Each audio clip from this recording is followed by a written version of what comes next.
صباح الخير، صباح الفل والجمال، صباح الانوار، وصباح سوق الخضار. النهارده يا جماعه الاسعار مولعه نار، حاجه صعبه. النهارده نزلت السوق جبت كل حاجه وهوريكم كل حاجه وهعرفكم الاسعار. انا مش عارفه ليه الاسعار ولعت مره واحده. هو ده من ايه؟ جشع تجار ولا ايه بالظبط؟ ما علينا، يلا بقى نشوف احنا جبنا ايه. هقول لكم بصوا بقى، انا جبت كرومبايتين ايه صغننين. دي جبتها ب10 ودي جبتها ب5. دي صغيره كده وخفيفه، دي ممكن ايه نتاكل، يعني يتاكل كده منها. ودي بقى بكره هنحشيها. اوكي. لزوم الكرنب ايه بقى؟ الخضره بتاعتها. يقول لي الواحده بجنيه. ده كلام يا عبد السلام. اخدنا التلاته ب2 جنيه. ما علينا، يعني شويه بقى. الخيار لقينا الكيلو ب5، جبت 2 كيلو اهو معايا هنا، عشان انا عايزه اوريلكم. معلش، عايزه اوريلكم الحاجه كلها، فايه يا دوب الركنه بالعافيه شاي. طب نعمل كده عشان نشوف الباقي اهو. تمام. في ايه هنا؟ في بطاطس. بطاطس دي اللي هي الآلية.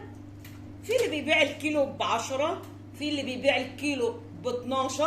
فلقيت حد اللي هما بيبقوا فرشين في الارض كيلو ونص ب10.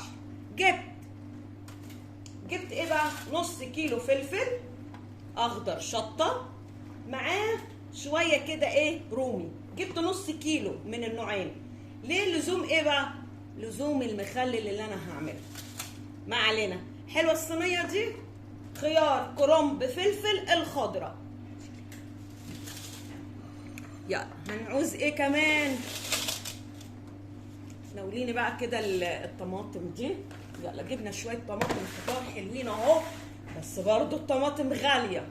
في اللي بيقول لي كيلو وربع ب10، انا اخدت كيلو ونص ب10 عشان اللي باخد منه ده انا عارفاه كويس. تمام. جبت دول 7 كيلو ونص، عملت 5 اكياس في الكيلو ونص، صح كده؟ يبقى 7 ونص، 7 كيلو ونص. تمام يا تيتا. ما علينا، ما علينا. كمان جبنا ايه عشان هعمل معاكم حاجه حلوه قوي. شايفين البصل الصغنن ده؟ هنخلل البصل. تمام. هنا جبت دول شويه لوحديهم، برضو كيلو ونص ب10، جبت ب20 جنيه. هنشوف ابو 20 جنيه ده بقى يطلع لنا قد ايه. لا يا رب سوري، الكيلو ونص ب5 جنيه، يعني دول ب10 جنيه. حلو قوي. جبت بقى ايه؟ بصل احمر برضو الكيلو ونص ب10، وجبت بصل ابيض. تمام يا كده. ما علينا. حلو كده. انا جايبه بصل كتير على فكره. ادي كيس تاني، وادي كيس تاني.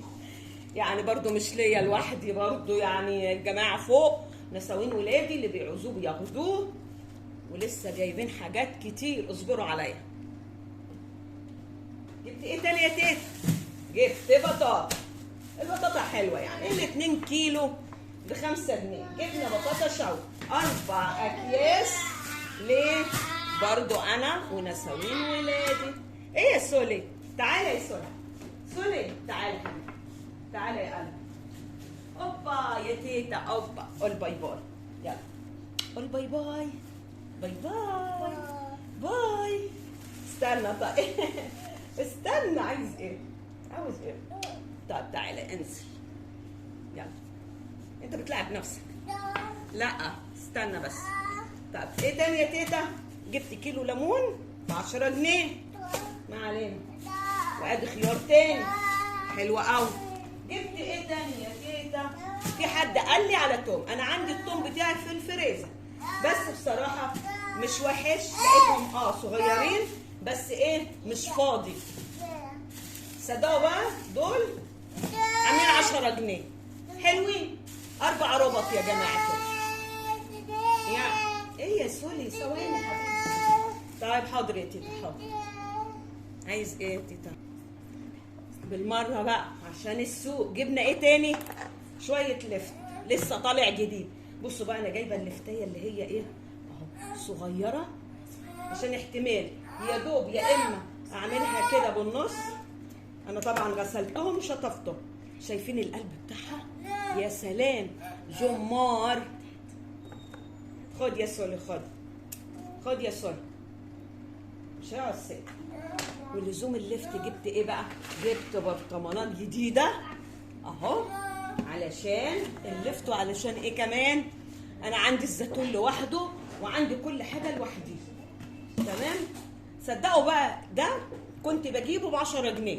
جبته ب 10 جنيه وعملت فيه المخلل المشكل وعملت الزيتون، لكن دول جداد هخلي بقى لللفت وهخلي للليمون تاني، هعمل ليمون تاني. وجبت ده كبير، ده اللي هيشيل ايه؟ دول 5 كيلو لفت يا جماعه، دول 5 كيلو يا دوب هيجوا في البرطمان الكبير ده ب 20 جنيه بصراحه قد الاتنين. حلو قوي، ما علينا، حلو قوي كده. البرطمان ده ب 15 وادي ده ب 20. دفعت كام يا تيتا؟ 50 جنيه في البرطمانات. طيب لزوم اللفت بقى ايه؟ البنجر. صدقوا كانت عايزه تديني البنجرايه دي ب5 جنيه. يا لهوي، اخدتها ب3 ودي اخدتها على اللفت. مش مشكله، كيلو اللفت ب5 جنيه. شايفين الايام الصعبه اللي احنا فيها؟ حاجه صعبه. جبت ايه تاني يا تيتا؟ جبنا فراخ. ثواني بقى هوريكم الفراخ. دي الفراخ بتاعتي. جايبين بقى ايه؟ مونه. احنا جبنا مونه وبرده في منها لمرات ابني. تمام؟ دي الوراك، احنا جبنا 5 فرخات. دي الوراك والصدور هنا عملناها طرنشات. ده اتنقع واتغسل وعملنا له نقعه تاني مع الليمون اهو. والطريقه دي انا منزلها عندي على القناه. تمام؟ وادي بقى ايه؟ دي الاجنحه اللي بنعمل منها الوصفات بتاعتنا. الاجنحه والرقبه بنعمل وصفات كتير بكل نوع او بكل جزئيه في الفراخ. تمام؟ نقول كفايه كده بقى مشتريات، ده كتير قوي. بس الهدف النهارده ايه؟ انا النهارده بتكلم على الاسعار. الفراخ النهارده الكيلو ب 40 جنيه. الصدر لوحده عامل 90 جنيه. الوراك انا ما سالتش عليها، بس انا بالنسبه لي 50 جنيه الوراك. يا خبر ابيض، الصدر بيبقى ضعف الورك في السعر. انا الهدف انا بالنسبه لي بحب اجيب الفراخ واخليها عنده. يعني بندفع 5 جنيه على الفرخه. تمام؟ عشان هو يخليها لي. بصراحه يعني انت لما تجيبي كده وتعمليها قدامك اسهل من انك تجيبي ده لوحده او ده لوحده. بصراحه يعني سواء الصدر لوحده بيبقى غالي، لكن هو كده بيجمع معاكي، بس بيقع عندك ارخص شويه وتقدري تستفيدي بكل حاجه. فراخ تعملي منها حمام كداب، تعملي وراك مشويه، تعملي كل حاجه. تمام يا حبيبه قلبي؟ النهارده كان هدفي الاسعار. الاسعار انا مش عارفه بجد، يعني هي الناس ليه كده؟ يعني مسافه اسبوع من اسبوع الاسعار بتولع. انا مش عارفه بجد، ده جشع تجار ولا ايه بالظبط؟ على العموم ربنا يرحمنا، واللي معاه كتير هيعيش واللي معاه قليل عايش. تمام؟ كفايه كده حبايب قلبي، وبشكركم على حسن الاستماع. وطبعا مش هننسى نعمل اللايك وسبسكرايب وندوس على الجرس يوصل لنا كل جديد مع تيتا في المطبخ. وهقول لكم ايه؟ باي باي حبايب قلب تيتا.